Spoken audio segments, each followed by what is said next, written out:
গগৈ ভণ্টি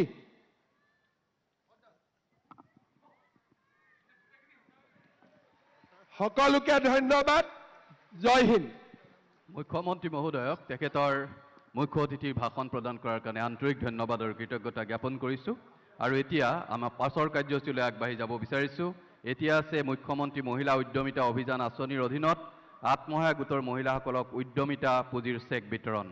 আমি প্ৰথমে আমন্ত্ৰণ জনাইছোঁ কাৱৈমাৰী গাঁও পঞ্চায়তৰ সঞ্জীৱনী গ্ৰাম্য সংগঠন ঠেকেৰাতল আত্মসহায়ক গোটৰ সদস্যা শ্ৰীমতী ৰাজুমণি টাই বাইদেউ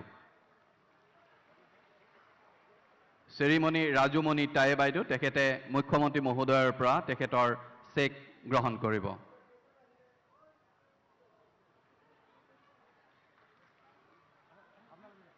কাৱৈমাৰী গাঁও পঞ্চায়তৰ সঞ্জীৱনী গ্ৰাম্য সংগঠন ঠেকেৰাতল আত্মসহায়ক গোটৰ সদস্যা শ্ৰীমণি ৰাজুমণি টাই বাইদেউ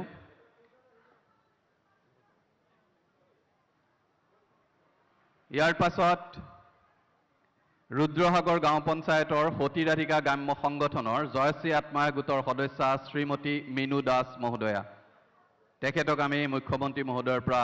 তেখেতৰ চেক গ্ৰহণ কৰিবৰ কাৰণে আহ্বান জনাইছোঁ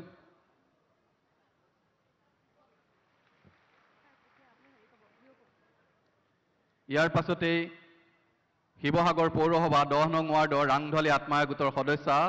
শ্ৰীযুতা দীপাঞ্জলি ভাগৱতী বাইদেউ তেখেতক আমি চেক গ্ৰহণ কৰিবৰ কাৰণে আহ্বান জনাইছোঁ আপুনি বিচৰা বাতৰি পাব কেৱল নিউজ 18 এপত নিউজ 18 এপ ডাউনলোড কৰিবলৈ স্ক্যান কৰক এই QR কোড গুগল প্লে ষ্টৰতো পাব এই নিউজ 18 এপ